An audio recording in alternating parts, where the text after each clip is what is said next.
Smartly Uneducated is hands down the greatest podcast in the world. But be warned, this one is not for the faint of heart. With topics ranging from true crime to conspiracy theories, this podcast doesn't shy away from violence or controversial content. Their slogan, "Oh, we're going to Pluto to see alien titties," or and suck on it till you get some raw milk, isn't just a catchy tagline. It's the truth. These hosts have a world of knowledge that expands across the cosmos. If you are looking for a podcast that will make you laugh, make you think, and make you reevaluate your life choices, tune into Smartly Uneducated and join the uneducated madness. Welcome to Smartly Uneducated, everyone. And I would like to say everyone should stay tuned and look at their eyes. No, I just fucked that up. I don't know why I just said look at their eyes. Where are you going? I don't know. Leave it in. One take only. Look at Leave your it in. eyes, my guy. Look at your Leave it in. eyes. And he's been, and I'm your stepdad, that's Evan. it. Look at the, oh my God, look at I'm the your mustache. stepdad. Yeah, Hello, everybody. you have the stepdad. You're not doing a good job. Keep it up. You have the stepdad mustache. Yeah, I know. You got that rocket. You keep referring to me as your stepdad whenever you're talking in long lengths of topics. So I figured might as well go the full bore and go on and just be your stepdad. I fucked your mom. My mom's dead, bro. Yeah, I know. It was a really cold skeleton body. It was bizarre. Dude. It's a hell of an experience, dude. I had a great fucking time, guys. That's all you're trying to say right now. Yeah, absolutely.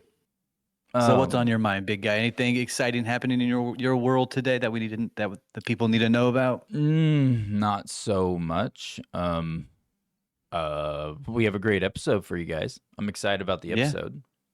I also hope y'all enjoyed the last one too. I sure enjoyed that one. Recently we had a full moon as well, the snow moon. And I don't know about you all, but I went full lycanthropy, baby. I found out that the gay came out inside of me and that full moon came on out. And brother, let me tell you, when that moon comes out, I turn hairier than I normally am, brother. And now here I am, baby, howling away. How to the moon. It just cut out because he hit the limiter. Damn it. You want to redo gotta it? turn that limit. You want to redo No. it?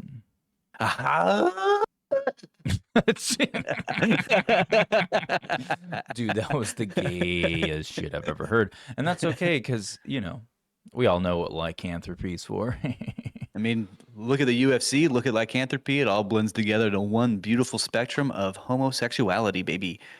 Yeah. Oh, yeah. I just changed the color of over here. I don't know What if a you noticed sudden that. turn of events. I did notice that. What a twist. With all of that being said, and the full moon hitting us and everything of that nature, I have a visual image test I want to run on you to see how you're mentally holding up, Ben. Are you okay with this? Sure. 1 second. Let me prepare myself mentally real quick. Okay. Yeah. 1 minute.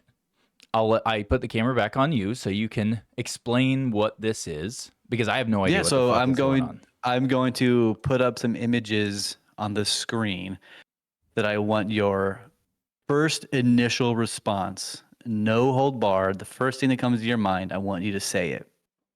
I think we have 11 images, so we might gotta go. We kind of gotta go quick and get a quick response from you. But if we start going slower, I can skip over a few to quickly get to the good stuff. Okay. Well, so what are you needing from me? What do you need me to do? I need you to click on my stream whenever I start Okay. sharing my screen. Okay. Tell me whenever you're ready. So I'm gonna post it up here. Don't click on it just yet. So this is the first image, and I want your initial response. When you see it, just tell me what you think. Well, I've got to shrink you down so I can see it wherever it is. Did you already put it up yet? I've already put it up. It's ready for you. It's not showing up. It's not showing up. I'm looking for it. Not seeing. Just go to your my stream. I'm live. Just click on live in Oh. the voice chat. What the? Why is it not? God, I'm screwing this up bad. Yeah, all you gotta do is click on the stream. Just I clicked on. I was trying to make it view. full screen like the other one, but anyways, I'm on there. So you're trying to ask me what I think of it? Yeah. What's your first initial thought? You're taking too long. What is it? Galaxy. I know what it is, but Galaxy. my first thing that went through my head was a galaxy. I love it. I love it. All right, so I'm gonna open up the second image now. Okay. Close this one out.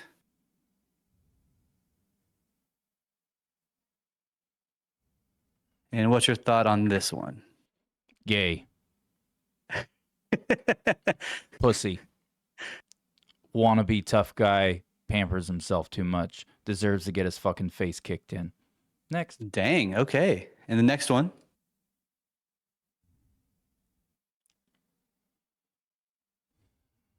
Pull that bitch's hair.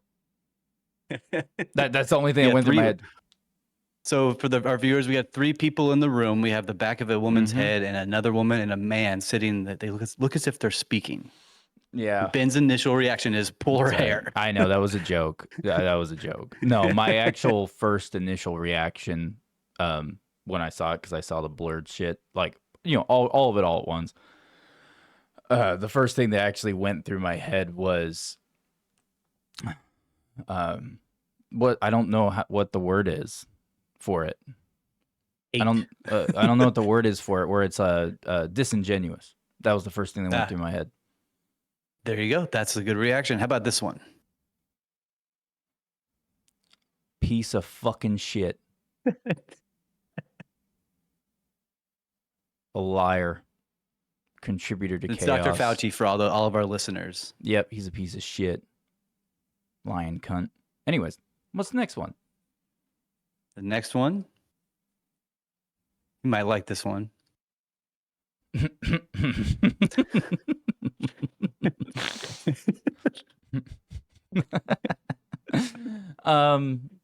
To be honest, yeah, always. I know it's Trump, but the first thing that went through my head was like, dude's about to talk some shit. Like, he's got that cowboy hat on. He's got something to say. He's got something to say. He's got something to say, and he's gonna talk some mad shit. This next one is my personal favorite. I don't know about you, but sometimes I'm feeling sad. I have a feeling that there's a bomb inside that CD. That was a joke. That was a joke. Everything about that just says, I fucking don't like anything in that picture.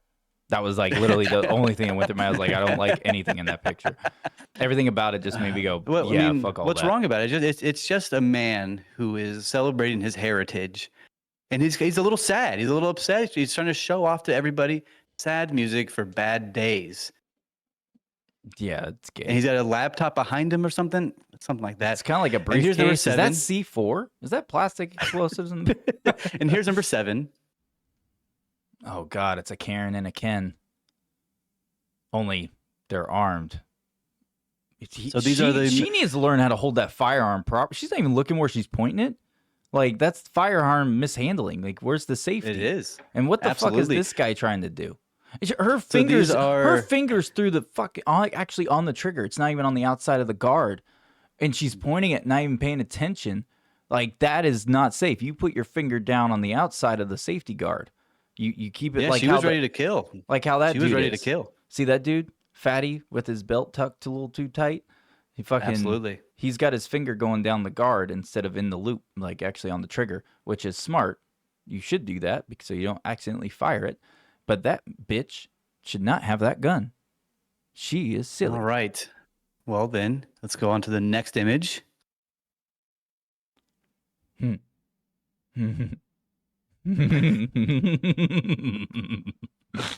am going to give no comment. A loving couple, when they have their finger triggers, they're doing a good job. It's a loving couple. I can't tell if they're real guns or fake guns. Those are real guns. They look definitely like they'd be real real guns. I'm sorry, but I hate it when people get their guns all dolled. Look, she got hers custom turned blue. Like, what the fuck is that? Like, I hate it when people do these like pretty aesthetics. Look, he's even being safe with no magazine. That doesn't mean there's not one in the chamber. This is true. All right, here comes the next image. You should have the breach Quick, open. you fast. You should have the breach open. Just so we can make sure, assholes.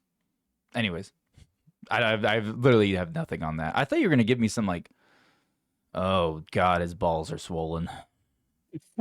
That's all I'm seeing are swollen balls. This is my artist rendition of you. It's you me, have the boy. big. Wow. You know, I'm not even gonna argue with that. Whatever. Here comes another one at you. I'm a quick. stallion, loving, baby. This is another loving image. The fuck? Just a hands holding. It looks like a child and a man holding each other's hands, showing a little love. If that's a man's hand, that's some fucking feminine looking hand. Maybe it's a woman's hand. Maybe I got the wrong image. I'd say it looks like he's never fucking worked a hard day in his goddamn life.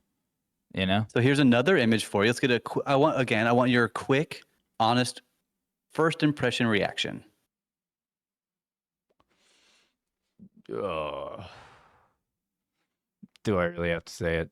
Yes, you. This just in, everybody. The 7-Eleven down on Baker Street was robbed last night at 10 p.m. That was a joke. It wasn't a very good one, but It definitely was hilarious. I'm just kidding. And my personal favorite. The fact that he has his feet crossed, like, gay. I know the image. Look at him. He looks so happy. Look at him. He got a big smile on. Got his new haircut. One image frame. A one frame of something going on. It's obviously from a video. I can tell you right now. Looks can be deceiving. It may seem like he may seem like he's happy, but you never know. He could have been in the middle of a rant, and you just caught him in between facial expressions from one single frame from a video where he's ranting about I need reparations and shit from a bunch of white people who never owned slaves. Cunt. Christ. All right, and here comes the. I'm being controversial. My final image. The point of this is to be controversial, isn't it? It's intentional. No. It's to be objective and controversial. I do like his hair. I do wish I had that type of hair. I just wanted your honest opinion, and that's what we're getting. And that's what I like to hear. Fuck you, dude. That wasn't honest. None of it was honest. Well, I mean, I asked at the very beginning. I wanted your honest opinion, so you just gave it to me. I was at and first. Here comes... That was a joke, everyone. It was a fucking joke. It was a fucking joke. Oh, so he says, everybody. So he says, let's not forget. I can't tell if he's wearing braces. Fun of the man. Well, I can't tell if he's wearing braces or if he's got like fake silver caps put on his teeth or whatever. So let's move on to the next image. This is my personal favorite. Again, I want your honest and true opinion. I want to beat the shit out of that old fuck. Look at him. He's happy. He's so angry. He's like, come over here. Let me show you what it's like. Yeah, he looks like he's like mad because like someone just they just rejected a bill where he could like take over other people's money that he didn't work for. And he looks upset that he couldn't just take money from other people. So he's like, I'm going to fight you for it. Look, I even took my shirt off. That's how serious I am. I don't know. It's just not that big of a deal, you know. He's just over here, skinny arm, nothing really to show for it. I got you. A shirtless old man. It says shitless man. .webp. Yeah, that's nice. That's nice. The shitless man. It just blurred. Mm-hmm. Okay, well, there goes my. I thought you were gonna give me some like Rorschach type shit. No, this is just me trying to get your honest opinion on some images I found hysterical and nice. Cringeworthy sometimes. So. Oh, it's very nice. How did I do? What was the point? What did I do? So it turns out you did bad. What? I passed that shit. What? How did I do bad? How did I do bad? I do appreciate that you made fun of the white people with guns because they were the instigators during a protest, and they pointed guns at a plethora of African American people. Were they? Well, the question was like, what's the context on that? Was the person like, were they unarmed people? Was it like a massive? Yes, they were. Like, they were a lot of. there were a lot of unarmed individuals. It was during the Black Lives Matter protest when it first started in Missouri. Oh, And they boy. started pointing guns at them to get away from their property. I don't blame them one bit for that shit. Well, during the protest, this is before the protests got violent. They were just sort of walking down the street. Either way, if I'm sorry, but there was some protests. I was near here during the pandemic that happened when my wife lived in Garland still before we moved in together, and there was protests going on, and she lived in this like townhome thing, and there was droves of people like causing chaos. Like I'm talking about jumping on people's cars and shit, all that stuff. They weren't being violent. According to everyone, they weren't being violent, but yet they're walking on people's cars. But that's not violent, causing issues. But no, when they were they were out literally like maybe 10 yards from the front door at one point of my wife's old place. And I'm not gonna lie, I was really I didn't go out there because it's a townhome complex, not like it's your property. Ben, that's disgusting. Why would you burp on Mike? That's disgusting. That's real mature, my guy. Let me finish my statement so it makes sense. So I did not go outside because obviously it's a townhome, like it's a townhome complex. So it's not like you own the property out front. But I can tell you right now, I was at that fucking front door with one, a 12 gauge barrel pressed up against the front fucking door. Because there's no way. I'm not kidding. You're imagining things. There's no way, dude. There's no way that happened. Oh, fuck you, you piece of shit. You got to be delusional. That's not happening. Fuck you. I don't care. And you know what? It wasn't just black people out there. There was a mix of white people too. I mean, they were all retards. Why'd you stutter saying white people? What was that? Because I was about to call them something else that technically I can say because I am white, but at the same time, I didn't want to say it because they're fucking parasites and they didn't deserve. What, Caucasian? What's wrong with saying Caucasian? They were a bunch of wiggers. A bunch of white people who decided that they thought that they are gangsters and that they were black culture. And it's just like, no, you're not. Like, at all. Like, they're the ones who, like, the white dudes who walk around and have the strut and they're like, nah, I mean, they literally say that stupid shit. And it's just like, yeah, I want to punch you in the fucking face right now. Like, really bad. Like, that white people. I'm talking about white people here. Okay. I know. We all heard what you said. We heard what you said. I have black friends, dude. I have black friends. I have Mexican friends. I'm that white guy. His name's Jerome. I'm not even kidding. His name is Jerome. I know. But you know what? I have an Asian friend now too. What up? Oh, I'm proud of you. Yeah, shout out to, I don't know if I have permission to say her name on the podcast, but with that being shout said, out to my one Asian friend, and with that being said, potentially we will future also friend, potentially future friend is her husband, and we call him Weapon X. Weapon X? What? Yes. Is it like what is he, like Deadpool or something? Don't forget that it's the scene switch. I know, but I'm keeping on me because I'm trying to fucking finish the statement, but you keep interrupting, so fuck you. Look, there's the pedo man. All right, back to me. Hi, it's me. Wait, do it again. Dude. Hey, dude. Screenshot. Dude, we're going to make a meme out of you doing this. We're going to make a meme out of you doing this. And it's going to be like, hey, haven't seen your kid lately, huh? Hey. Like, he's probably at my house. What? Oh, okay, sorry, just kidding. Evan's not a pedo. Look, listen, Ben, if you loved me like you say you do, you would not be saying these sort of things. I can't believe that you're coming at me with this sort of harassment, telling me that I look like a pedophile. This is just a mustache to prove that I'm your daddy. Papa, is that you? Oh, no, daddy, no.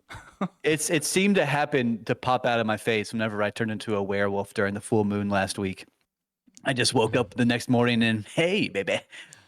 Look like Tom Finland walking around here. All right, this is the last comment I'm going to make about your mustache, but I can tell you right now that when I see it, you know what the first thing that goes through my mind is? It's not even pedo nonsense or like the chomo nonsense that you would hear people make jokes about. It's not even the fireman stuff where it's like, oh, a fireman has a mustache. Are you a fireman? Not even that. You know what goes through my head? You remember the old kids movie called An American Tale, Fievel Goes West?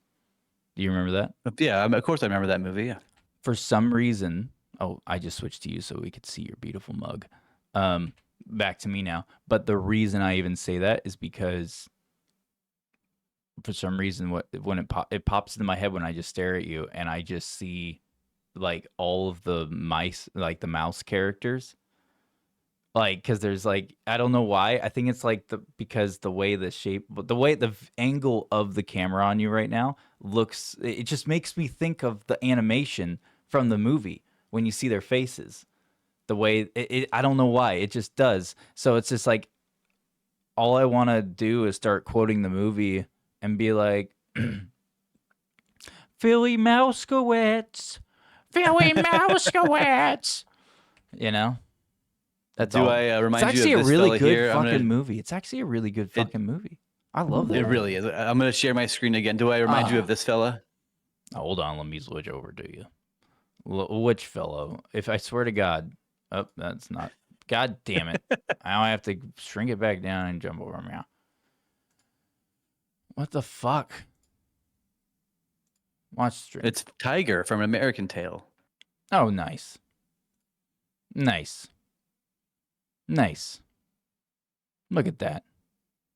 Is that who I remind you of with the big old mustache? Nope. You remind me of the mice, not the cat. That's fair. Okay. There we go. I'd rather be the cat. I'd rather be the cat. Oh, come on. Close your stream. There we go. Now I can make you full screen. All right. Anyways, let's get back to business. Anyway, so we're talking about the Philadelphia experiment today. Unless there's something else you want to talk about, bitch. Transition. That is an judge. expert level transition, Ben. It was expert level, my guy. 100%. They're both gay. Anyways, they're both gay. They're both gay. Okay. I swear to God, dude, I'm going to get my Trump impression down to where I actually sound like his ass. I've done it once inadvertently. Like, it was unintentional. And I'll get my Obama down so that we can have a little argument. You're not supposed to sound like a fucking 60-year-old white guy from the fucking country. Help me out here, would you? It's me, Obama. You sound more like Biden, dude. 100%. You sound like Biden. Maybe it's because you got that mustachio going. No. That's a white mustache person brought out thing. the Biden in me. Anyways. So are we talking about the movie, The Philadelphia Experiment? No. Actual Philadelphia Experiment. Now, I know they made a 1984 PG film. Yeah, they made a movie about it.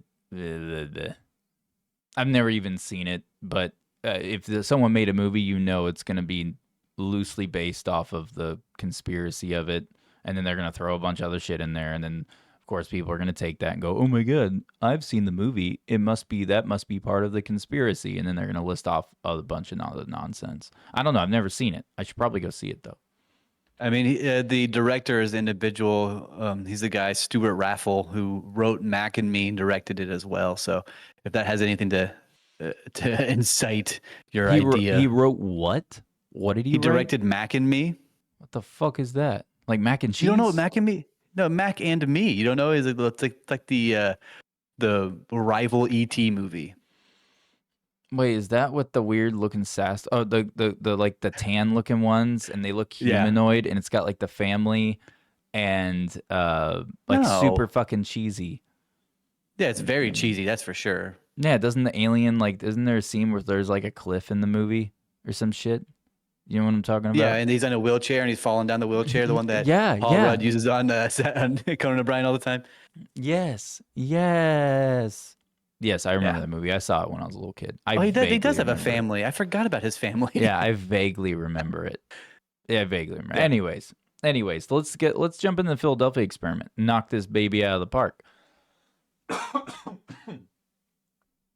I apologize. I switched the camera to you, hoping you would speak, but you didn't. Oh, I was looking at Mac and Me pictures because I got distracted by the family. They look bizarre. They look like mud people. Oh yeah. With big round eyes. But the Philadelphia experiment, not the movie, not to be confused with the film by director Stuart Raffle, but more the military experiment where they tried to make a naval destroyer invisible but ended up doing catastrophic other things such as teleporting and time traveling Mhm. with a firsthand individual named Carl Meredith Allen, And who Al said that he was Bielek, there and experienced it. So and also Al Bielek as well.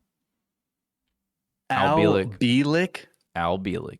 Yep, and him as well, supposedly. It's all very loose, and I got some stuff on here it kind of breaks things down for both of their perspectives, their claims, individually, and then I've also got breakdown a bunch of other shit. So if you want, we can just jump right in and really get it rolling. Yeah, You yeah. know. Might as well get that ball rolling down the hill. Okay. That snowball rolling. Cool. So the Philadelphia experiment. So for people who are not familiar with this, so this pretty much centers around the destroyer escort USS Eldridge. So which allegedly rendered invisible or cloaked in a secret experiment at the Philadelphia Naval Shipyard in October of 1943. So, according to this whole scenario, this whole experiment was to make the ship undetectable. The original reason was to make it undetectable to enemy radar. Okay, that was the original goal. But supposedly, it due to the specialized equipment they made for creating these electromagnetic fields inside the craft, basically resulted in pretty much teleportation and severe physical and mental effects on the crew. So that's the gist, right? And Like that's it. that's the gist. Good episode. Bye. Turn it off. A good episode, my guys. Like, yeah, that was great. So basically, with this whole experiment they did. It's based on the principles of electromagnetic fields and aimed to basically they were trying to apply Albert Einstein's unified field theory. And the theory sought to merge electromagnetism and gravity into a singular framework. And, obviously we already know that, in real life, and for what we do actually know for a fact is that it did remain incomplete and unproven. So, like Albert Einstein's theory on that, like the ability to do that unified field theory, that was never 100% proven. It was a theory, and hence why it's called a fucking theory. So the reason why that was even going on is that during this period, World War II was going on, and there was during World War II, obviously we had rapid advancements in technology and secrecy around military projects. Now,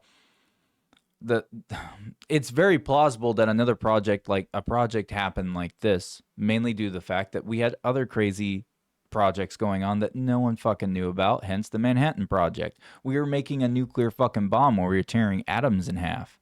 You know what I mean? Yeah. So the concept, like how people try to say oh, no project like this ever existed. This is all just, conspiracy nut stuff. I don't think it's not plausible, to think that there was another experiment where they were messing with stuff like this because, fuck, dude, they were making nuclear fucking bombs. Like, tearing atoms in half and shit. Like, I mean, if that's normal for you, then fuck everything else. Like, what the fuck? Yeah, exactly. I mean, the unified theory idea that was in 1925, 1927, around there in Germany, they withdrew that as an incomplete study, right? Like they're like, this isn't finished. We can't do this. But then they later re-brought it up for this experiment to try to use electromagnetic fields to mask the ship from torpedoes. That was the main idea. It was extended to include a study to block you from radars entirely, but it ended up being further and further experimented on to make it to what it was today known as. Yeah, so one of the other things, sorry, I need to pull up one page real fast. No, you're good. I mean, the technology on board that they had on the USS Eldridge, which was being escorted by a destroyer 173, it was fitted with all sorts of electronics. Like they had two massive generators of 75 kilovolts amperage, like all across the starboard. Instead of having weapons, they had gigantic generators, which Yeah. you would see on top of skyscrapers. And Yep. then they would put, then they also had, what was that, 3,000 power amplifier tubes, the 6L6s that you see being used for guitars and for lighting on your record players and whatnot for sound usage. So they had 3,000 of these, like walls of it. So Yeah. all these experimental technologies they had were being synchronized to do something illicit. You know what? I just realized something. I don't. Your microphone, the wind popper deal, the cushion on it is slid Yeah. partially off. You need to slide that all the way back on. There we go. There we go. Oh, that's so much better now when you speak. When you were speaking, Huh. there was a lot of air static going on randomly. And Well, that was I'm why. back, baby. I'm back. That sounds so much better now. Anyways, sorry, continue. I didn't mean to interrupt you. No, yeah, no, you're fine. So I mean, as you were saying, they were doing all sorts of different experiments, related in this sort of time frame, but they were trying their best to hide from radars and hide from visual contact from submarines and whatnot, which then they implemented on the Destroyer Escort 173, now known as DE 173. It took place in the Philadelphia Naval Yard and also at the sea. Yeah. I'm reading a document from literally de173.com. If you all want to go up there, follow this document, and go visit the site, there's a lot of really cool information on there. Nice. Where was I? I forgot what I was talking about, other than it being taken place in the Philadelphia Sea. Yeah, and you were talking it about was the in- equipment that was on there, and we'll talk about the equipment, brother. Oh, yeah, dude. You want to talk about the equipment? The 3,000 6L6's power amplifier tubes, brother? Yeah, dude. They had a lot of experimental technology, which was based around Einstein's theory of how it could work. Turns out it did fucking work. Spoiler alert, my dudes. yeah, supposedly Nah. it did. I'm gonna say supposedly because we have like no physical, we have no actual physical evidence I tend to believe of it, anything. but that's just my brain. Yeah, I mean, don't get me wrong. I'm inclined to believe that something potentially did happen along. I hope these you're lines. switching. I hope you're switching the camera whenever you're talking. I have been. I've Okay, been good. jumping it back and forth to you. Right now, it's on you. I just switched it back over to you. Oh yeah. I'm gonna take it away for. I'm gonna take it from here for a second. Yeah. Go Because I ahead. want to talk about it for a moment. So we already kind of gave like the build up, right? Like of what, the whole point of this thing was. So supposedly, so the experiment part. Let's just talk about start doing the initial experiment of creating this, right? So it took place supposedly on October 28th, 1943. The USS Eldridge was equipped, like we're just talking about, with special equipment aimed at creating an electromagnetic field that would render the ship invisible to radar. But apparently when they activated it, the equipment did far more than what they were anticipating it to do, and it made it completely invisible to the naked eye. So another ship was looking at it, right? Or they were looking at the ship when it got turned on, and they could not even see it when it activated. It was like it did a mirage effect from what I've read about. And then all of a sudden it was just gone. It's like seeing a mirage disappear in the desert. Like 1 minute something's there, and then you see it kind of like wave away, and it's gone because you're seeing the electromagnetic fields do its job. But apparently when not only did it become invisible to the naked eye, it apparently caused the Eldridge to become not just naked to the eye, but then teleport from Philadelphia. So supposedly it teleported. It completely like disappeared after it turned invisible and reappeared in Norfolk, Virginia, just before disappearing again and then teleporting back to back to Philadelphia in that naval shipyard. And that supposedly is what happened the first time they ever did the experiment. Now, after that happened, there were claims that the experiment had severe side effects. Just doing it, that moment, apparently had extreme severe side effects on the crew members that were on board the USS Eldridge. So some were said to have suffered obviously physical ailments like nausea, mental effects such as disorientation and psychological trauma. But then there are other claims that include accounts of sailors being fused to the ship's metal structures or What the fuck? disappearing entirely, suggesting that the experiment tampered with the fabric of space and time. No fucking way. Yeah.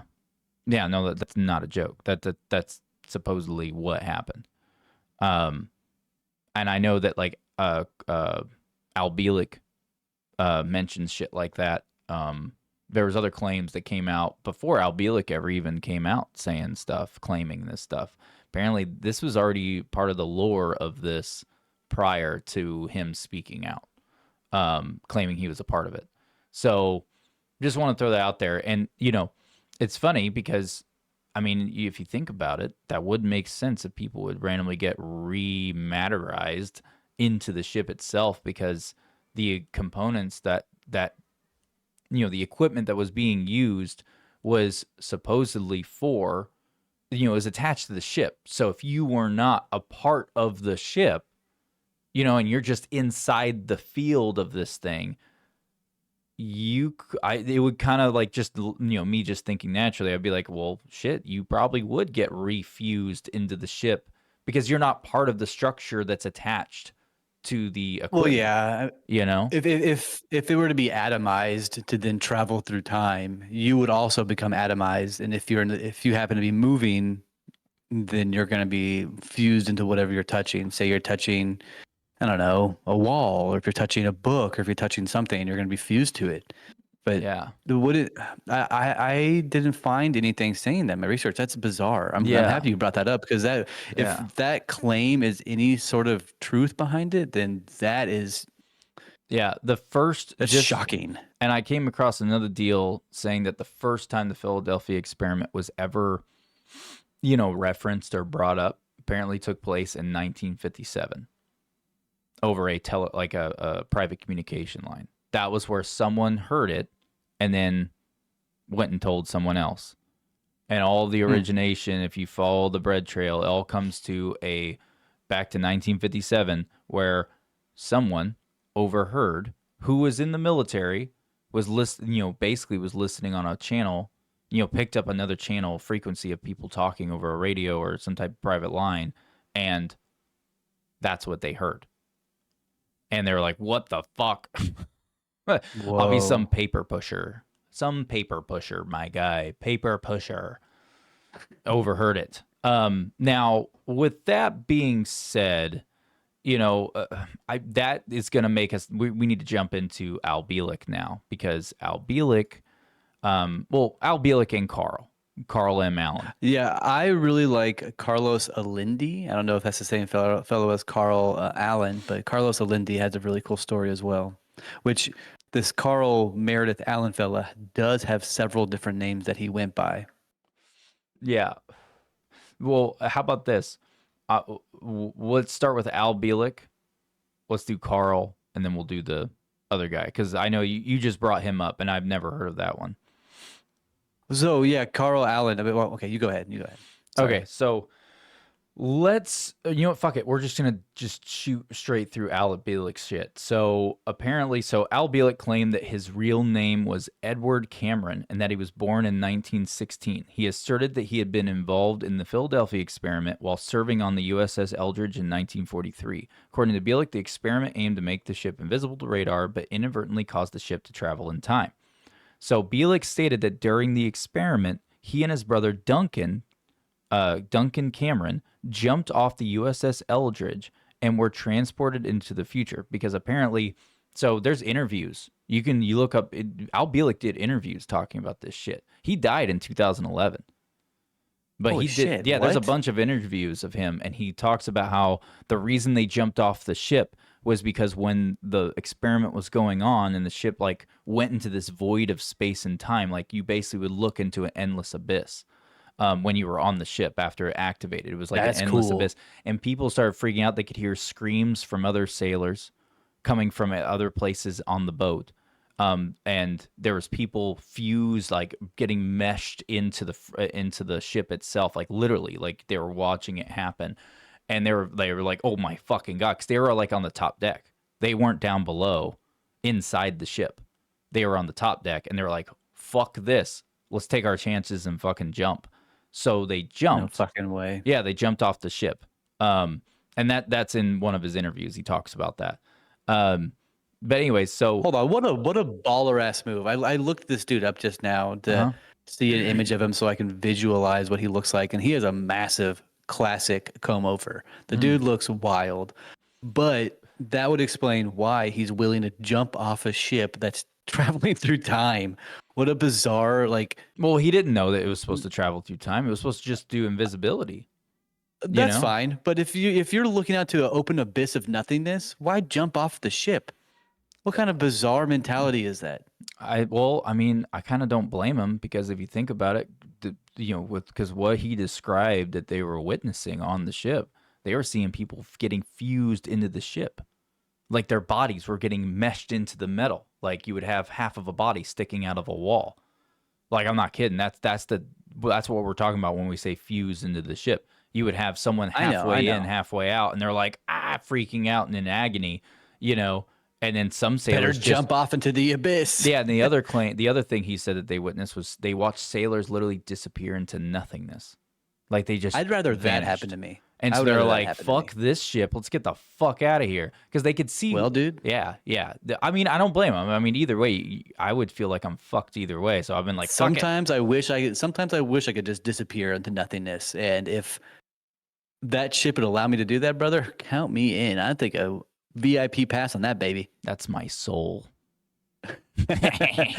Anyways, jumping off of it is a bizarre concept to me. It's like, I mean, I understand the people who are like in a massive tragedy that's on fire and whatnot want to evacuate it as soon as possible. Think like the Titanic. Think like 9/11. They're jumping out of the building. They're jumping off the ship. But I don't know if I would be willingly. I don't know if I have the willpower to fucking suicide myself or sewer slide myself like that. Like I don't think I have that. Well, if we break it down from deduction, like looking at the scenario, I mean, we're just running the options real fast in the head. It's like, okay, well, we got all this bullshit going on the ship where obviously there's endless torment and doom, impending doom happening to random people all around us. And then we look off the ship and we see an abyss of like kind of like unknown, can't quite see anything. And it's like, well, I know certain death is here. My fight or flight's kicked in, and I'm seeing another option. I don't know what it could be, certain death, but I'm not seeing chaos out there. So it's like, let's take a leap of faith here. Like, fuck it. Let's go, more bro. More power to him, dude. Dude, I'm shotgunning at least 3 beers as I fall off that ship. Like, yeah, absolutely right. yeah. Yeah, sorry, I was about to quote something that wasn't gonna make sense to the viewers, so I'm not gonna say it. It was gonna be funny. You would have laughed because you would have known the quote. But anyways, I pulled up his video describing the time travel project. It's pretty cool. Nice. I don't want to get slammed for copyright on anything. No, yeah, we already have a few times. Yeah, so we're not gonna do that. But I recommend anyone look him up and listen to his interviews. It's interesting. So anyways, so this is where I want to touch. So this has to do with Al Bielek. It's in his narrative, right? So this has to do with the time travel and the Montauk Project. This is where the Montauk Project intertwines with the Philadelphia experiment, and I'll explain why. So Bielek stated that during the experiment, he and his brother Duncan Cameron jumped off the USS Eldridge and were transported into the future. When they jumped off, the water they landed in was just outside the Montauk military base in the ocean. That's where they wound up. Yeah, or something like that. So basically, they were transported in the future. So, sorry, I'm jumping ahead. Let me just break it down. Is the camera on you? Yes, it is. So, basically, when they jumped off the ship, they apparently arose. They found they arose in the year 2137, and there's another story, another claim that they also landed in 1983. Apparently, right outside of the Montauk military base. Which Yeah, is he said that he yeah. arrived like August 1st, right? August 1st through August 12th is when he arrived. Yeah, in 1983, and this took place in 1943. So there's a 50-year jump, right? Mm-hmm. Um, That's 40 years. what? That's Oh, 40 sorry, years. 40. Sorry, 1943. 40, 40. Well, I was thinking 33. My bad. My math ain't mathing right now. Anyways, I'm going to move on. So, land outside Montauk Point Military Base, which is associated with, the Montauk Project. Because the Montauk Project, what it was known for was experiments in psychological warfare, teleportation, and time travel. Those are the three things the Montauk Project was for. Hence all the remote viewing, and experiments that were being done there. And we know for a fact that the remote viewing experiments were being done in the Montauk Project due to declassified files that were leaked. And they're not even declassified; they were classified files that were fucking leaked. That they ended up proving were real documents, and not made up. Like they weren't fabricated. But he ended up being used in the Montauk Project because since he was recovered outside the base, they were like, yeah, a whole bunch of shit in it. But he was also, so one of the things with the Montauk Project, since now that they were there, he tried to travel again. Only this time he was misplaced and ended up being in the year 2137. And apparently, after spending time in the future, Bielik claimed he was sent back to the 20th century, where he started living as Al Bielik due to the alteration of his timeline and memories. He suggested that his experiences in the future involvement with the Montauk Project exposed him to various advanced technologies and interactions with extraterrestrial beings. What the fuck? Yeah, apparently there was alien technology being utilized that was reversed engineered from extraterrestrial technology that was recovered over the years. And that's how they had what they had in 1983, because they had reversed engineered aspects of alien technology. And that, hence the engine. Remember the engine that makes it do its thing? Yeah.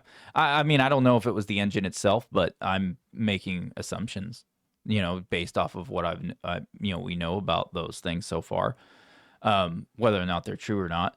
But so Bielik began to recover his memories, in the late 80s. Apparently, he just started remembering them, and it just happened, and he was like, "Holy shit!" Like he knew it as if he remember. Imagine a memory you have that is real. That's apparently what happened to him. So if I could really quick, he said that he spent time in 2137. He says that he spent 6 weeks in the year 2137. That's 2 months almost.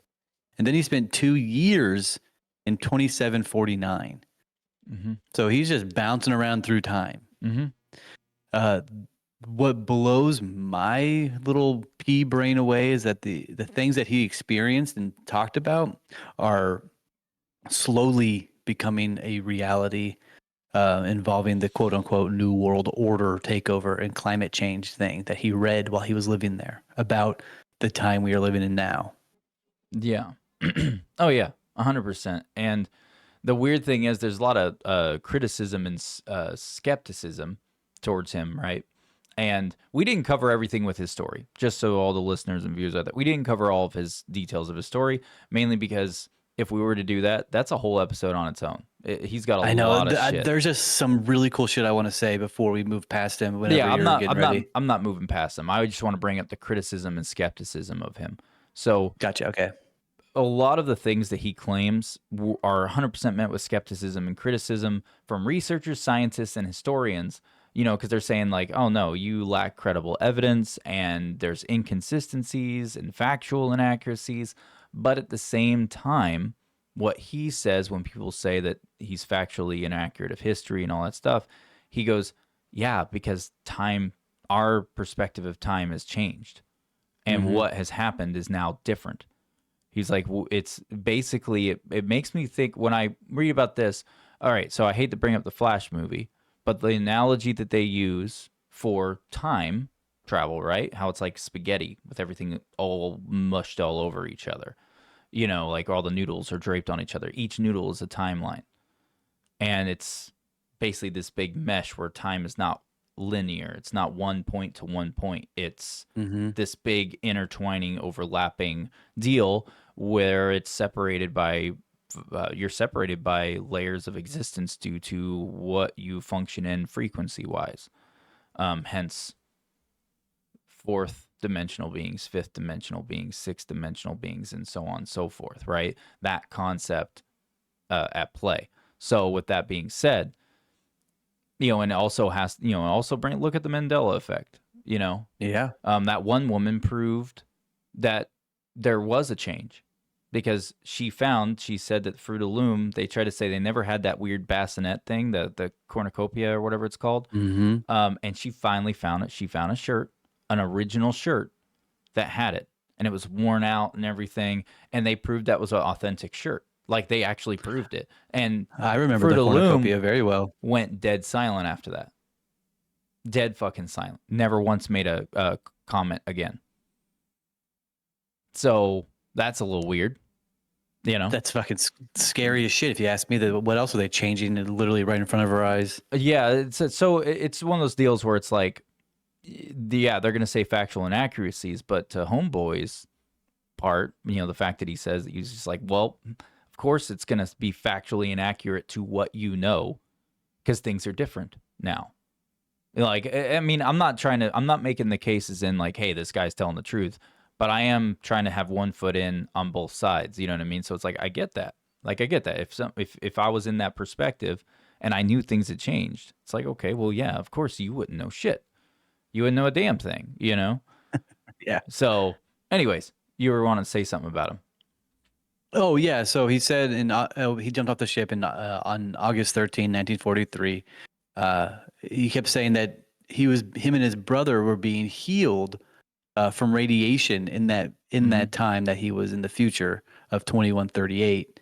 He said that the treatments were vibrations and based off of light. The future Bielek claimed that the majority of Florida was gone, and only the panhandle existed because the rest had been drowned in the water. So he's saying that climate change happened and water rised, Florida's gone. And he's saying that the U.S. and Canada no longer existed. There was an infrastructure collapse, and their government was gone. There was one central government, and martial law was enacted. He said the population dramatically dropped by billions during this year. Damn. So it's like only 100 years away that he said that happened. Well, with the state of things right now, wouldn't surprise me if it did. Yeah, I mean, You know? absolutely. This document here is fucking cool. Like he is blatantly saying, in like 1954 to the year 2000, there were aliens helping us. Like he's blatantly putting it all on the table. It's very cool. Nice.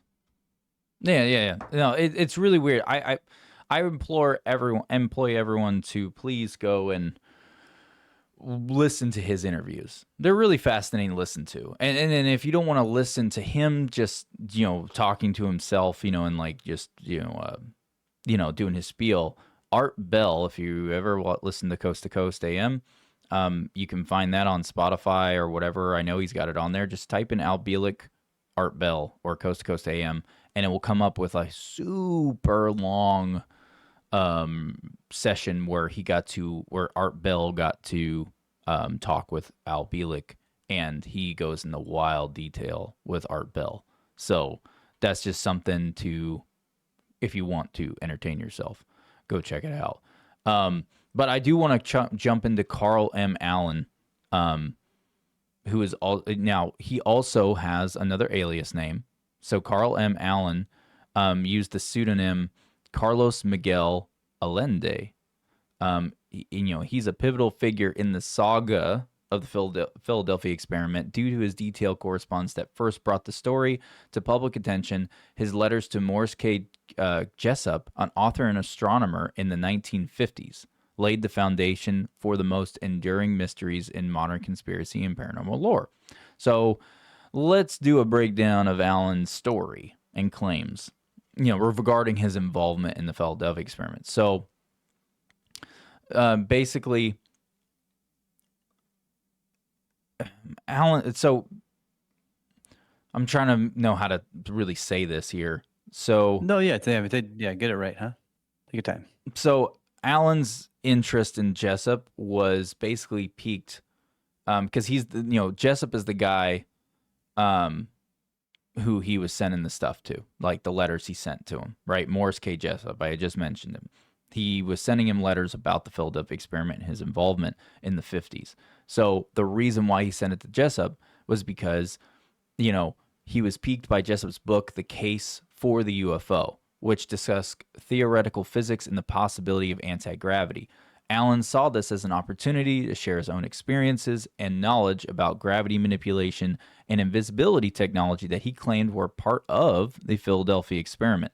So Allen claimed to have witnessed the Philadelphia experiment firsthand while serving on the SS Andrew Furuseth, a merchant marine ship. He described seeing the USS Eldridge, a Cannon-class destroyer escort, disappear and reappear in Philadelphia Naval Shipyard. So he was there at the shipyard. He saw it completely disappear, basically transport. He didn't see where it went. He wasn't in, at the Virginia place. He just, from his perspective, he didn't know shit about the Virginia thing at the time. He just saw it disappear and then all of a sudden it appeared back. Like he watched it reappear. And he watched it reappear or whatever, and he asserted that the ship had been rendered invisible through an application of Einstein's unified field theory. So, according to Allen, the experiment involved generating a powerful electromagnetic field around the USS Eldridge to bend light and thus render the ship invisible to both radar and the naked eye. He suggested that this was achieved using equipment designed by scientists who were attempting to apply and extend Einstein's theoretical work. So Allen's letters detailed, severe physical and psychological effects on the crew members of the Eldridge. He claimed that some sailors were physically fused to the ship's structure upon rematerialization, while others experienced mental breakdowns and some disappeared completely. Like, gone.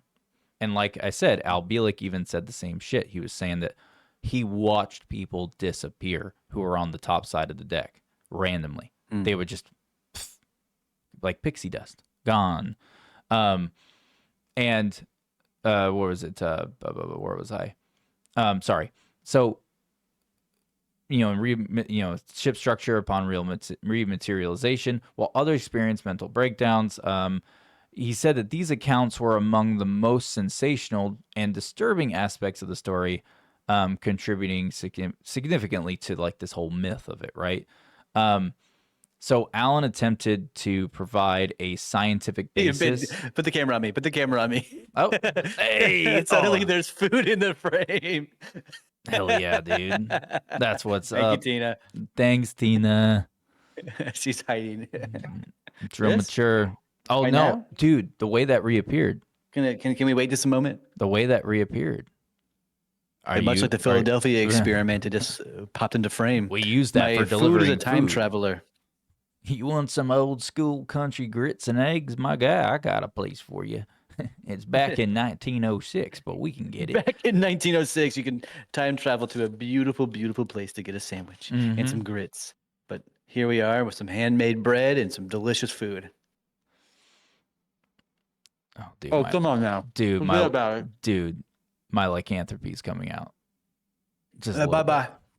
God dang, boy, I done got me good, boy. I done me right. I'm telling you right now, boy. I swear to God, man, when you talk, If you're looking, with that accent and having the mustache, it is a double whammy. if you're out here looking for it, boy, if you're out here looking for some place to get some food, I got you something right here, boy. This stuff here is mind-bending, life-changing Philadelphia experiment, shifting paradox lifestyle, baby. And if you want to get yourself a sandwich, you can't have mine. You got to get Anyway. it transported yourself at some other time. Anyways, so I took the camera off you. So Allen attempted to provide scientific basis for the events. He described citing Einstein's unified field theory, blah blah blah. However, his explanations were pretty vague and lacked scientific credentials to lend credibility to the claims.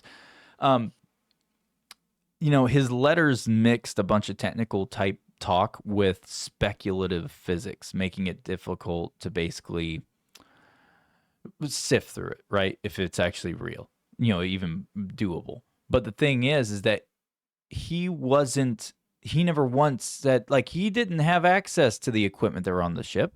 He Nope. just witnessed it from a marine boat. He was just saying, "Hey, this is this. This is also what what I've overheard." So in the on talk his of the town. So on Carlos's or Carl Allen's, he went by several different names. He went missing, and people were trying to interview him for like 22 years. There were several books citing him and things of that nature of them trying to reach out to him in any fashion. mhm. In 1985, on his deathbed, he decided to actually speak, and there are quotes by him about meeting Einstein and talking about the Philadelphia experiment because he was on DE-168 with Einstein and with all this happening. Really, Yeah, there is a quote here. There's actually a few quotes I can read. He plainly said the Philadelphia experiment worked. This is what frightened the military. They didn't know what Einstein was doing. He used them to accomplish his own research in propulsion. He believed we could travel faster than the speed of light, and that's what he was doing. They didn't even know why. Hmm.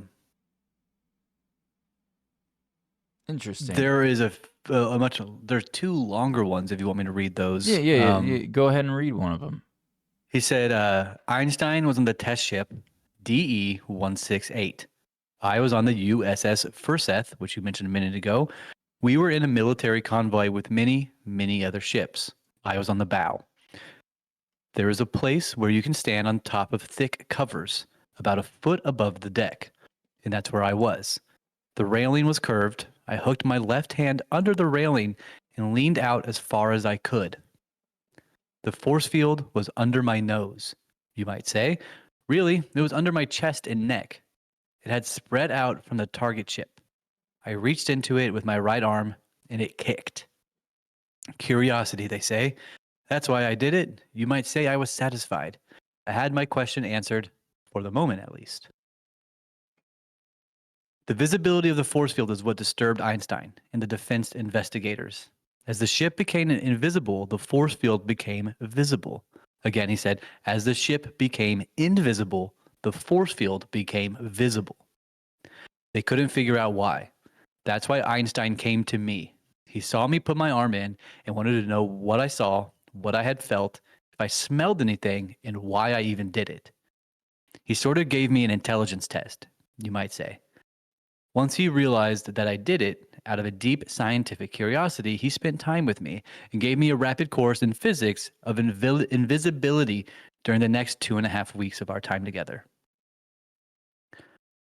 Einstein and his team were using the Navy for their research. The whole group was Jewish. I don't know why he said that, but what the fuck? Steinmetz around the coils on the beam generator. It was based on the work of Tesla, but only Steinmetz could make the winding. That little dwarf, a hunchback, was the world's best researcher. That's the end of one of his quotes. Yeah, there's a lot of stuff out there for him that you can find on Carl Allen, especially with with this whole thing. I really think everyone should, if they can, look into these guys and decide for yourself what what's your stake in this. You know what I mean? Like, what's your real perspective? Because it's interesting. I'm not saying I believe it 100%. I don't really know. But what I can say though is that I'm inclined to think that something did happen similar to this. I am also inclined to believe it. With Al Bielek, Carlos, and about 15 other individuals who saw it, witnessed it, and talked about it, it is becoming more and more believable the more I research it, the more I look it up and whatnot. And the fact that this old man on his deathbed, when he was an old man, saying the first and most important statement is that the experiment is repeatable. We must do it. We must continue the research. Yeah. So, well, off of fucking that, hell. just to give a little side note, in fact. So apparently, on Al Bielik's side, if you guys go listen to his interviews and listen to the things that he said, because he has so many and they're very long, and he goes into a lot of detail. He says that that they kept using this technology. They refined it, kept working on it, made the equipment even smaller. They didn't have to have the setup that they did because they were able to use other advanced technology that they were able to basically reverse engineer aspects of it from extraterrestrial technology that was recovered. So, which then coupling it with this concept and then that advanced technology that they were able to utilize as well, and meshing the two together, they made they were able to go off with it, and they made wild shit. Hence the Montauk Project, because that's how the Montauk Project was what it became later, and did all that stuff. So basically, everyone should look into this guy. Just research it, see what you think. He has several different names. Yeah, and a lot of them are aliases. And I get why he does. I mean, hell, just the other week, everyone thought my name was Jerry. Yeah, fuck you, Jerry. No, really, they did, because my wife and I went to this like wedding shower, and when I was like, as a joke to my wife's friend who was getting, who's the one getting married. She was like, "I'm so sorry. I can't. I know we've met a few times and stuff like over the past couple of years." She's like, "But I can't remember your first name. Like, what's the name that you go by, right?" And I was like, "Oh, it's Jerry." And then she looked at me and then she goes, knew I was full of shit. And I was like, "No, of course it's not Jerry. It's Ben." But then all of a sudden, these other people walked up who were at this like get together right when this happened. And they were like, and she was like, "Oh, this is Pam's husband." And she was about to say my name. And I just put my hand out to this lady. And I go, "It's Jerry. Nice to meet you."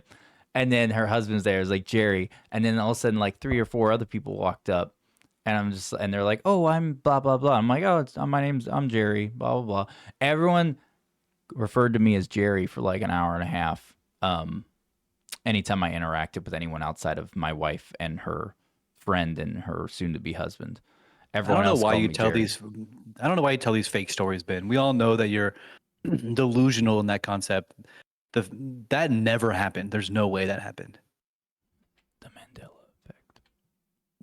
effect. It happened, dude. Anyways, I want to get into something real here.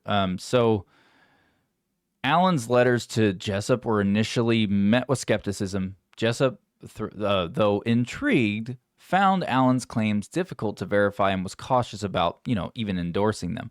But, however, it did take a turn when a copy of Jessup's book, annotated with mysterious notes linking to Alan's claims about the Philadelphia experiment, was sent to Jessup and later investigated by the U.S. Navy's Office of Naval Research, the ONR, which is interesting because they did not release any of the information after they did their investigative work. When they saw these little details about the Philadelphia experiment all of a sudden coming out to light because it was super top secret apparently. So all of a sudden, what happened? Oh, the Navy's the Office of Naval Research was like, "We need to investigate how they know about this." Now, no information got released on what the research of what the investigation brought to light or what they were doing. We just know it was. We know it is a fact. You can look it up. They did investigate it. They investigated when that started coming up in Jessup's book, like little details. I wonder what they found. I wonder what they were like looking for, and specifically. I think they were trying to figure out how they got the information. I think they were looking to figure out how did Jessup know those details. Because who is Jessup again? Jessup, Remind me who this guy Jessup is a guy who is investigating UFO phenomenon type situation, and he had put out a book called "The Case of the UFO" because of shit going on at the time. And he kind of was like a paranormal type journalist, I think, of some form. But the thing is, the guy actually only put out stuff that he had at least some form of facts to back it up, like to make claims, right? So he didn't just put out, "Oh, there's claims that UFOs doing this, that, this." No, he didn't just put it out there because someone told him. He would verify. So the fact that in one of his books that came out later, he had put one of the books that came out later, he had put little notes that were giving detail of the Philadelphia experiment, but did not say it was the Philadelphia experiment. He didn't even say anything about it. He just put in notes, mysterious notes, like, and I'll re-say it just so like it makes sense, like how it was said. But basically, Jessup's book annotated. Ben, you gotta stop burping, dude. You gotta gotta stop let me burping, get Mike. through this subject, or we're gonna have a shit podcast, like we always do. I'm just kidding. It's always great. It's always great. Even the shitty episodes that never air. You know? That's why they're so good. That's why they're so good, dude. But no, so basically, he put out a book, and it annotated, mysterious notes linking to Allen's claims about the Philadelphia experiment. And so when that happened, it started getting, people were reading it, and word got out around this book that had these notes in it that were public, that the public was getting, that were referring to top secret experiments going on. And the Navy, who were the people who did the experiment, the U.S. Navy, of all people, get involved and send in the ONR, which is the Office of Naval Research, to investigate the stuff. But yet nothing happened after that. Like, no information came out after of course. after the They're investigation. trying to suppress it, right? They're trying to be like, no, you don't know what you're talking about. Yeah, Don't look into this. This information is not for you. So the with book, that said, if anybody has any information about UFOs or anything, reach out to me. I'll hear you out. I won't put you down. I want to be this new guy, this guy that Ben's talking about. That's me now. If y'all have any input on any sort of experiments or anything, reach out to the email. Send us an email at smartlyuneducated@gmail.com. Even if you're the U.S. Navy, send us an email. Nice. One last thing I'm gonna add, and then I'm done talking about this motherfucker. Basically, the book is known as the Varro edition, or Varo. It's Varo.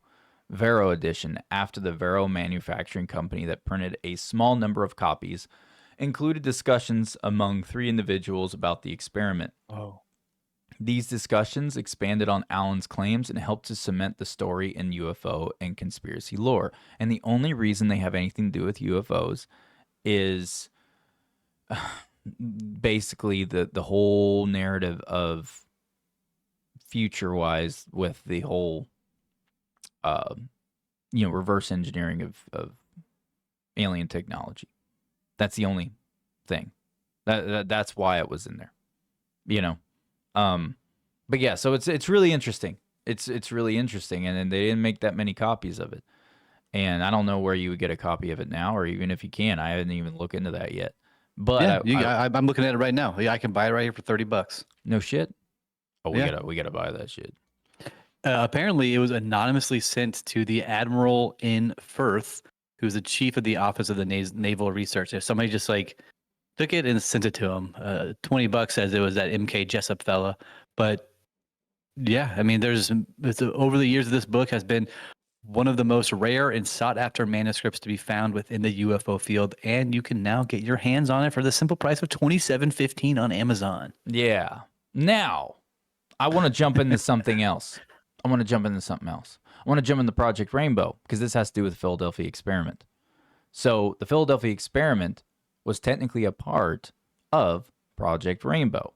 So basically, Project Rainbow is a term in the basic. It enveloped in a mixture of historical accounts. That's it, right? That's the origination of Project Rainbow coming to light. Like, people were talking about it, and it's really weird when you dive into that. Like, yeah. So moving forward, though, so basically, Project Rainbow is hands down the reason that the Philadelphia experiment happened, because the Philadelphia experiment happened within Project Rainbow. Supposedly, Project Rainbow is the Philadelphia experiment on paper.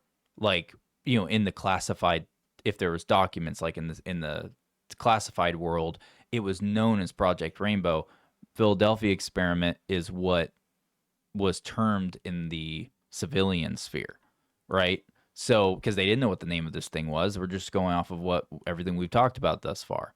So apparently, in the military side, in the top secret project world, you had like the Manhattan Project, you had Project Pandora, you know, Project MK Ultra. This is called Project Rainbow, and that's what it was called in their side of the infrastructure. So basically, the the whole point of Project Rainbow as a whole, the whole of it was to employ basically principles of quantum mechanics and electromagnetism into technology of can we do with it, what can we manipulate, what can we create out of this. Since we know we can do X, Y, and Z, we see all these potentials, but we don't know what all it can do 120%. So that's where the Philadelphia experiment came in, right? Like of what they did to the ship. It's because that's what the whole point of Project Rainbow was experimenting with these these theories and technologies, or potential technologies. So with that being said, basically I understand that if people have heard of Project Rainbow, I understand that most people go, oh, that's the Philadelphia experiment, and there's not really more. But there are other projects that are related to Project Rainbow that are tied into it. So, and I find it really fascinating that these are listed, but this is what I found. So basically the other potential projects were cybersecurity, Oh, what? technological development, defenses, and then there's a bunch of just other random obscure ones that I don't know how to say because they're more of just docket, like they're like case number looking names. But cybersecurity was one of the ones listed that's where supposedly cybersecurity started from, was Project Rainbow, which is really weird. That's really weird to me because like I'm in I do cybersecurity shit, and that's Yeah, baby. I'm trying to see how it relates. I mean, I can see how it relates, but at the same time, I can't, because if what they were looking at as cybersecurity is more of like at that time, maybe it was a term used in a different way. It wasn't the term we're using it for what we do now. What if it Oh. was cybersecurity of like, oh, hey, we're dealing with technology that literally turns you invisible to the naked eye and radar, right? What if cybersecurity was a term with a completely different meaning for how to deal with that type of threat if someone else had that technology? What if You it know, was I used don't know. in conjunction with like higher technology to take care of the said higher technology? What if there was basically, we have this technology and we need somebody who with security to take care of it. We need to decipher this project. So now you are the cyber security of this thing. That's Yeah, probably how my brain works out the way that it comes about. yeah. Oh yeah. It's really weird. I can tell you right now that I'm going to try to pull something up real fast because I want to see if it comes up Did with you anything. talk about the green fog that happened with the ship? And did you also talk about how Carl Allen or Carlos Allende spoke with MK Jessup? No. Can you Yeah, drop it in? absolutely. Yeah. So Carlos Allende, or also known as Carl Allen, as what we both know him as, he wrote letters to MK Jessup in the 50s describing the claims he witnessed while on the ship Andrew Furuseth. I don't know how to say that name, but that is basically the gist of that. He wrote letters to him that he then put inside that book that we were just talking about a moment ago, which you can look up online. They are plain as day. If you want, I can read all of them. Whoa. But with that said, at 0900 hours on July 22nd, 1943, as the story goes, the power of the generators were turned on. and the massive electromagnetic fields started to build up. A greenish fog was seen to slowly envelop the ship, concealing it from view. Then the fog itself was said to have disappeared, Yeah. taking the Eldritch with it, leaving only disturbed water where the ship had been anchored only moments before. Oh, I should have said that earlier. I should have mentioned that when I said that Al Bielek jumped off the ship, it was because all they could see was like this weird green fog. Sorry, you saying that made me Gotcha. just think of it, and I didn't write that down in my notes. I just wrote abyss because I was like, oh, is it abyss of fog? Like that's all that was in my head, so I just wrote abyss down. But yeah, no, it was green fog that Al Bielek said was there. That it was everywhere.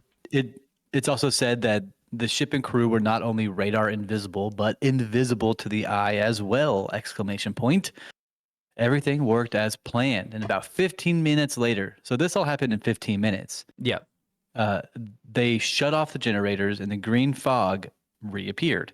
And the Eldritch began to dematerialize as the fog subsided.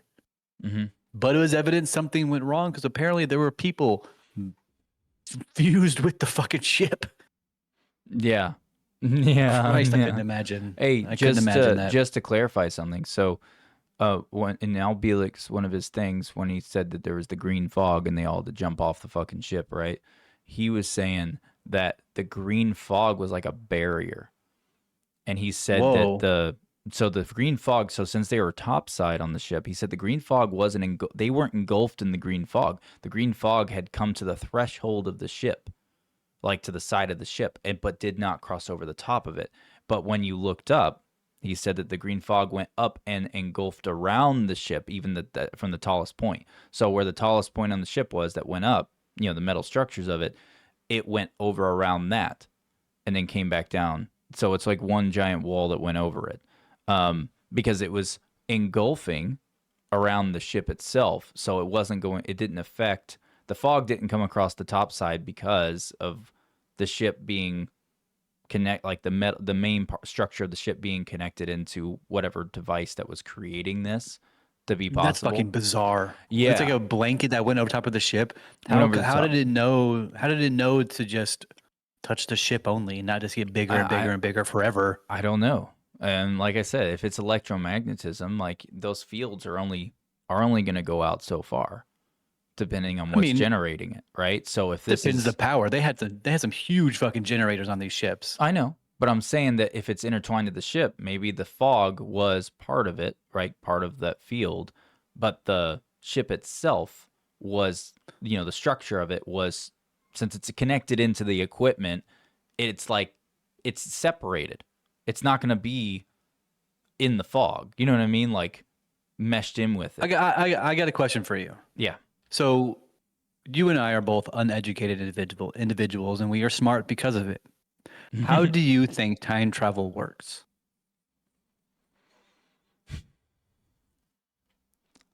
I have no fucking idea. I want to say off the top of my head, no idea. Of course. But I have theories. I mean, just from stuff I've read and things I've, read about and just imagination wise, I mean, mixing it all together a little bit, I would say that I think frequency has a lot to do with it.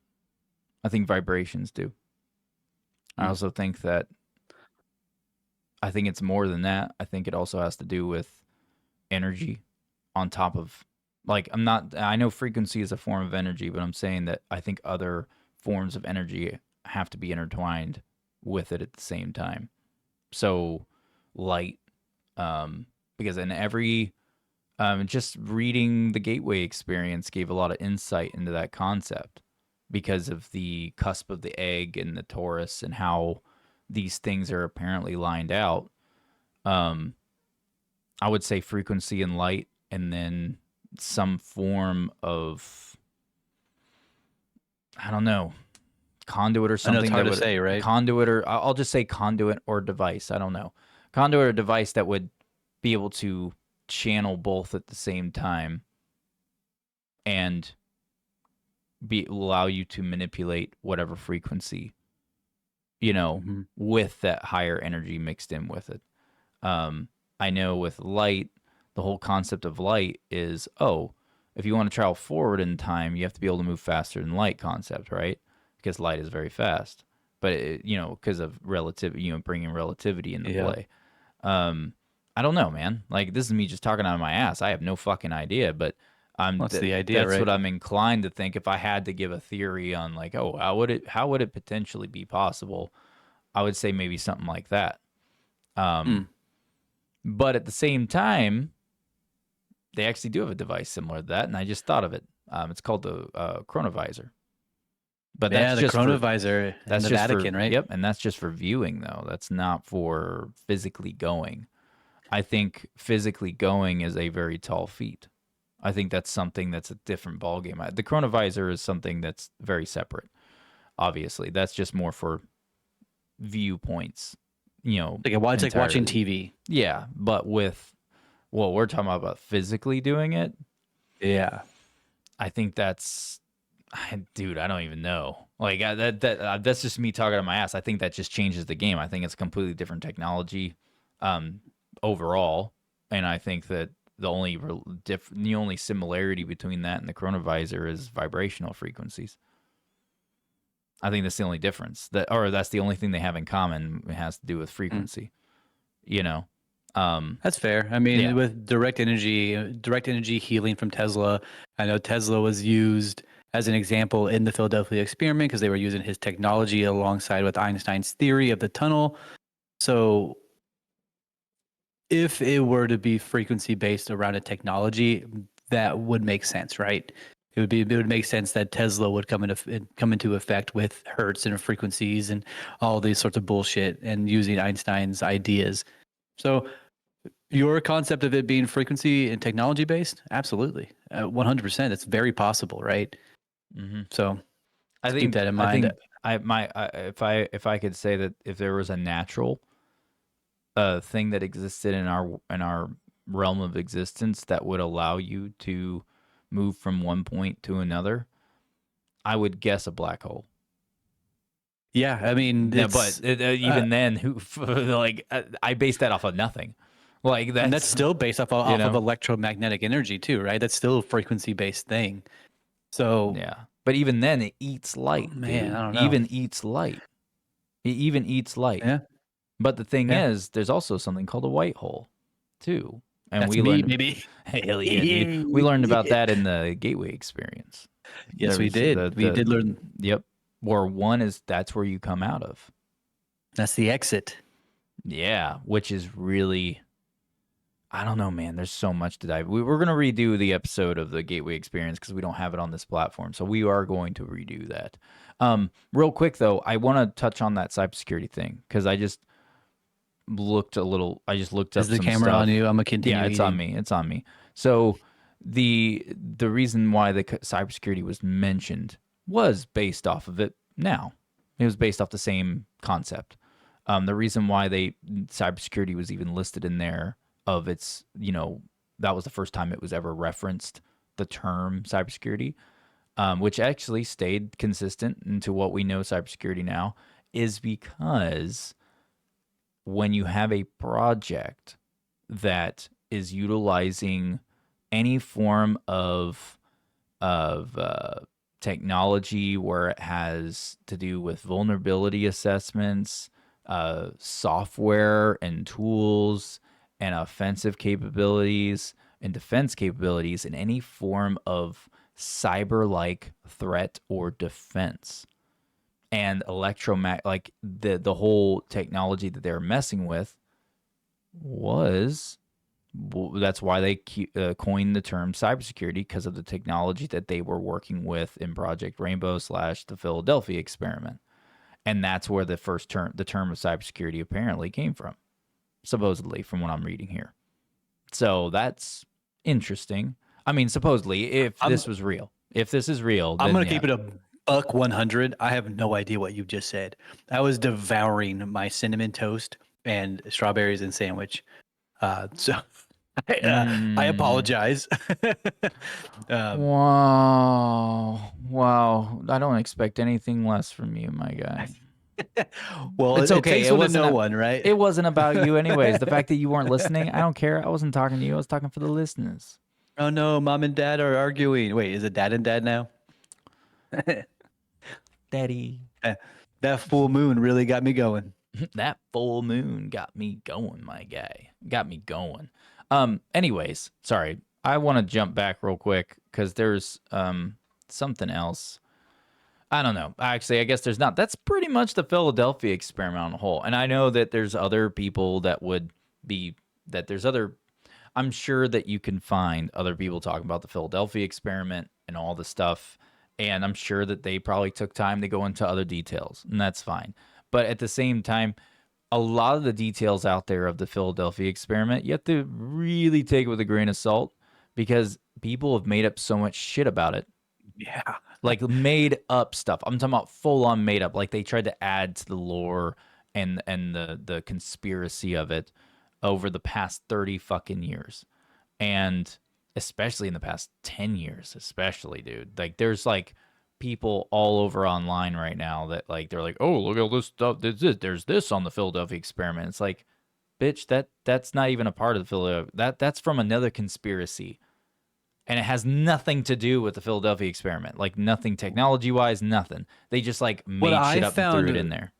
What I found really interesting about the whole Philadelphia experiment, like research that I did, even the naval officers and the naval soldiers who were on board of some of these ships were saying that it's all fake. Like there are documents from news articles of these like 75-year-old men saying, "Oh, it's amusing that they think I'm some sort of space creature and that I'm traveling through time. None of it's really true." Or beam me up, Scotty. You know, they're just sort of playing it off as it's a fake concept. But then you have other aisles of argument that's saying that's incredibly true. So the fact that the timeline starts out true and then bleeds to false and then bleeds to true and then bleeds to who knows what the fuck anymore really speaks to the possibility that it might actually be true because they're just trying to confuse. I know we talked about it not too long ago that the idea of television sits you down on a couch to confuse you, to keep you occupied. That's the whole idea behind the confusion concept, right? They want you to be confused. They want you to be lost. They want you to not look up anything. So they say the truth, and they lie, and they truth, and they lie, and they truth, and they lie, so that you have no idea what's fucking going on. It's exactly what they did with this, right? Yep. That's how I see it. No, 100%. I agree with you. 100% all the way across. One thing I want to add, though, is that, and this is a interesting fact about the Philadelphia experiment and its origination, is the fact that when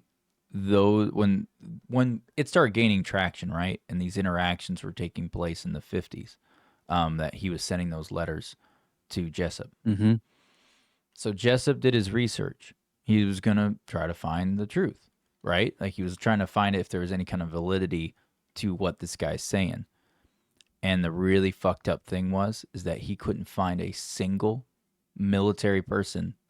Like he found, like, because there was apparently names listed, right, of some form. But apparently all of the crew members, when he was like, okay, I'm going to go look up who was on the crew on the USS Eldridge, what sailors were. And I'm going to try to find one of those sailors and talk to him. All dead. What the fuck? All dead. And get this, they were all dead on official record, but there was 2 people that were missing, unknown. They were marked as dead, but unknown, like lost at sea, like they were gone. They had no idea what happened to them.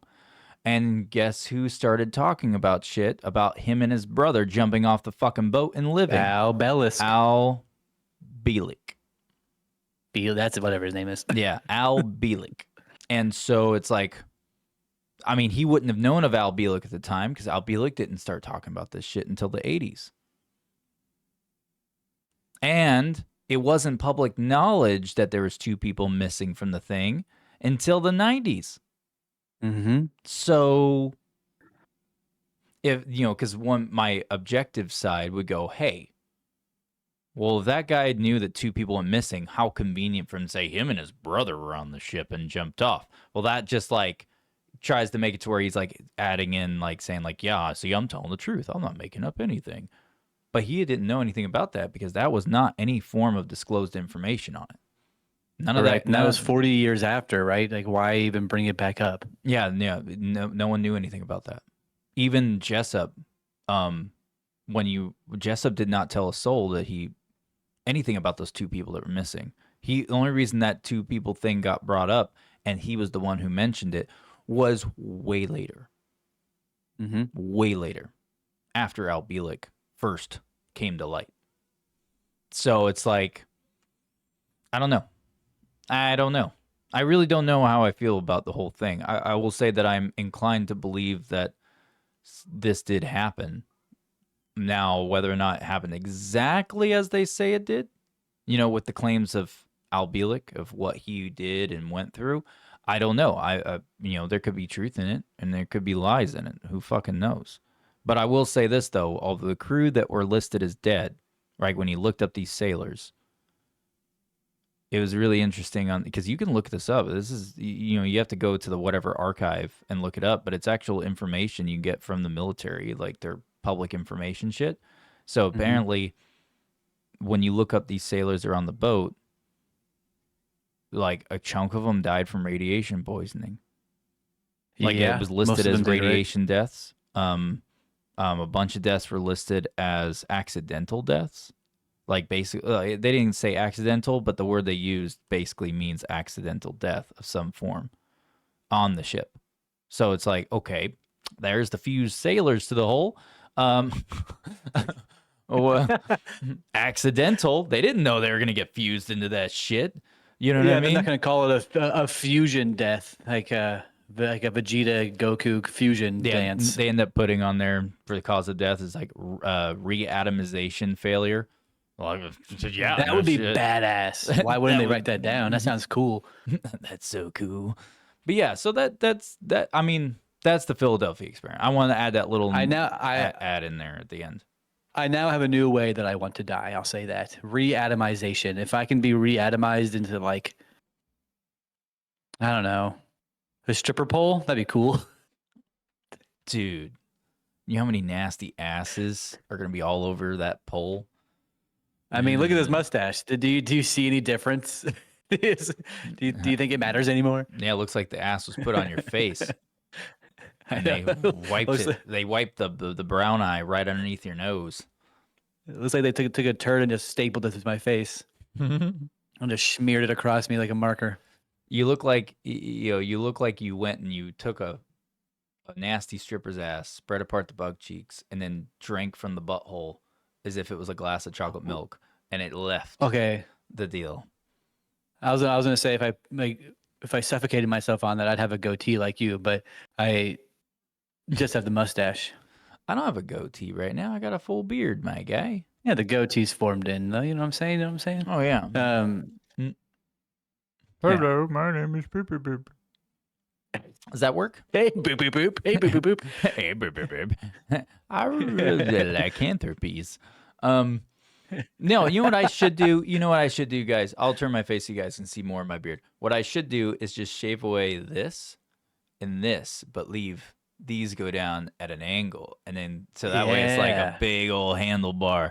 And that's when you know I'm really cool. Real rough and tumble, my guy. Give yourself the handlebars. It's a good look. It's a classic look. Yeah. Yeah. I'm trying to go for the Tom Selleck. What's that country dude's name? Tom Sawyer. Who always nope. Oh. Yeah, close. His name is definitely Tom. He plays in a lot of old country western. He played in Schitt's Creek and whatnot as the dad. I forget his name right now. But I'm looking for that look. The old white dude with the big burly mustache. It goes over my lip. Oh yeah. What else can you tell me about it? I got plenty of time to spare, my man. I can ramble on as long as you want.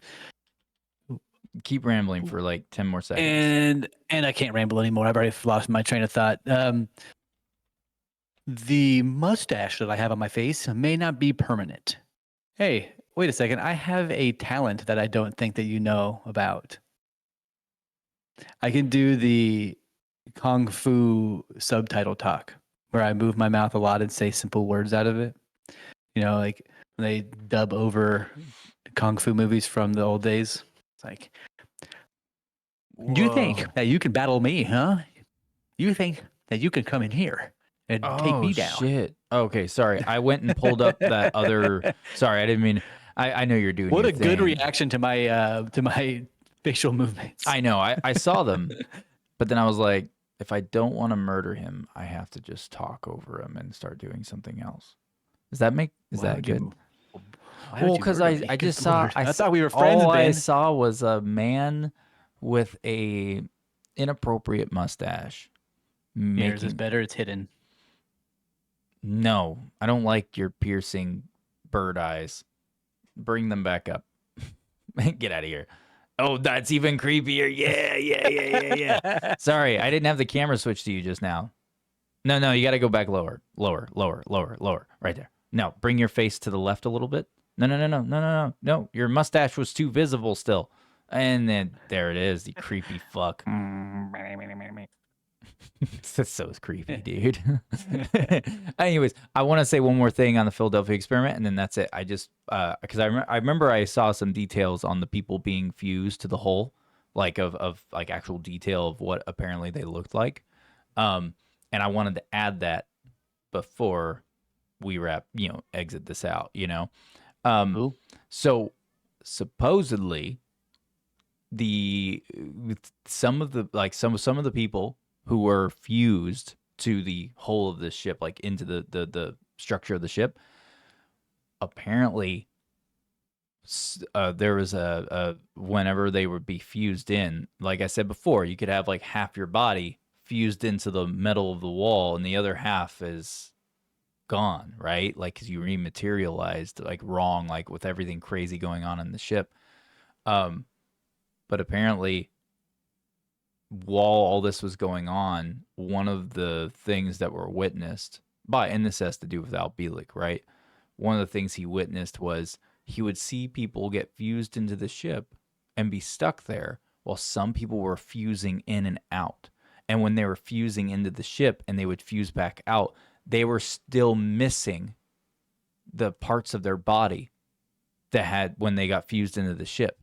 So when they rematerialized out of it, it's because like the way I imagine it from reading about it, what basically is like, okay, well, if you got like you're getting rematerialized and fused with this other object, and then all of a sudden you're getting rematerialized away, well, you already lost the material that was supposed to be there because it got replaced with something else, and now you're getting pulled out of that, right? And the problem is that like let's say it was your right arm, well, your right arm is already gone. So there's nothing to rematerialize there because it got replaced with something else, and that's now getting the thing it got replaced with is getting pulled away. You know what I mean? Getting separated from it. Holy shit! Yeah, and apparently they were like missing limbs. One guy was like in half, and it was like when it rematerialized, it was like imagine the way it was described was like imagine if a lightsaber cut you in half, like from Star Wars, how it's fused, like it sears you shut. You're like cauterized. Yeah. Only it's like, yeah, wild shit like that. It would rematerialize and it would just be this nothingness. And yeah. And they would be in agony and then die because obviously they're missing components. You know what I mean? Like, especially the guy, like, there was apparently a guy right through the middle of his torso. And he was alive for. Damn. Yeah. Apparently he was basically died very shortly after because he was missing half. Well, that was. Yeah. Oh, yeah. I wanted to throw that in there. That was dark and brutal. Well, you did show me some really weird psychological pictures before we started this, so I don't know what you want. Oh, from did me they mess right with your now. head? Yes. When I saw that Karen, I got really upset. When you saw that young man with his feet crossed behind him, they got Yeah. upset. And I saw, no, not him. He was an outstanding citizen. He's not up to any bad. I'm talking about the Karen, and then also, you showed me a picture of Fauci, and I was like, old white men, piece of shit. Especially him. He is a piece of shit old white guy. Is it time to do some housekeeping and close it out? Is that Yep, it's time to close out. Yep, it is time to close out. That's all I got. That's all I got on the Philadelphia experiment. I wasn't going to go super crazy into it, just mainly because at that point it's like you're just mixing a lot of hearsay and a lot of unknown with everything, right? And Keep it simple, keep it sweet, keep it interesting. if people want us to go more in depth, because I have a bunch of other shit that goes into way more detail, but it's so much information, and on top of that, like a good chunk of the stuff you don't even know if you can even, like, there's no comprehending it in a way because it's all hearsay, and and a good chunk of it I've already debunked chunks of it just reading. You know what I mean? Like, and when I say debunked, I'm saying like, okay, this was made up in the last 10 years. Like out of nowhere, it just appeared. It's like, okay, that's weird. All the people who supposedly were there did not mention anything about this, like at all. And it's from apparently the same kind of perspective, like as if they said it. And it's like, no, someone just made this up online and just put it on there. Like they let their imagination run wild. And it's like, wait a minute. And then there's another one that I mentioned before. I think I mentioned this earlier. There's another one I came across where it was like, wait a minute. That's a different project. I know what project they're even referring to. Like the details I was reading on one of the things. I was just like, that's a completely different project. And it literally has no relation to this. It's completely different technology. Maybe it's a psyop, right? Maybe they're just trying to change the narrative, the thread. Yeah. Yeah, change narrative, really throw in some other shit to really discredit and disinformation even more. That's what I believe. You know what? I think that mustache was intentional for this episode to really make me off my game. Yes, it was. Yeah, it did. It actually was really distracting. Makes me look like a cop. I walked into a weed shop the other day, and they're like, "Sir," they treated me with such respect. It was awesome. Oh, dude. You walked into a weed shop the other day, and they're just like, our books are legitimate. We don't sell. Sir, they're good. I promise, sir, they're good. Sir, can we see your marijuana card? We ID everyone here. They have to be over this age. I promise. In fact, someone call Billy. Tell him to come up here. He's only like 16. Tell him to try to buy shit, and we'll like stop him. Show that we're following the law. Is that what you're insinuating at? That's pretty much what happened. Yeah, that's almost exactly what happened. Well, guess what? You're a piece of fucking shit. Why? Because they scared some stoners? No, I just wanted to say it randomly. Because they're paranoid. You're paranoid. I am not paranoid. I'm so no far need. from being paranoid. I've never been paranoid a day in my life. I don't know what the fuck you're talking about. That's not how I see it. You know what I'm really paranoid about? Microwave guns. Yo, mama. What? Yeah, dude, you heard me right, brother. I said yo mama. You know, that triggered me a little bit. When you said yo mama, I was like, that bitch is here? Where? Like, run, let's get the fuck out of here. No. I already killed her once. I thought she was buried and good. We gotta kill her twice. Zombies. Just kidding. I would never do such a thing. I've never done that before in my life. If you've made it this far, yet again, thank you as I normally do. Thank you so much for listening. They never make it this far. I know. Make sure you follow us on TikTok, Spotify, YouTube, and Apple Podcasts. Apple. Yeah, you said it. You said on Apple Podcasts now. So follow us on all the platforms you prefer. We are always going to be there, probably bothering your news feed and yelling at you in different ways. And I promise we'll get better at doing podcasts. No, we won't. What? We are I don't know why. I don't know why. I think we're great. I think this is fantastic. I don't know what you're talking about. I don't know. I have no sense of judgment when it comes to what's good and what's not. Okay? Camera's on you. This isn't therapy hour. We'll get into that later. That's inappropriate. We don't talk about the odd number Star Trek movies here. Anyways, thank you guys for tuning in. And we will catch you guys later. Do you want to say bye? Stay uneducated. Yes, stay uneducated, but be smart about it. Be smart about it. Bye-bye.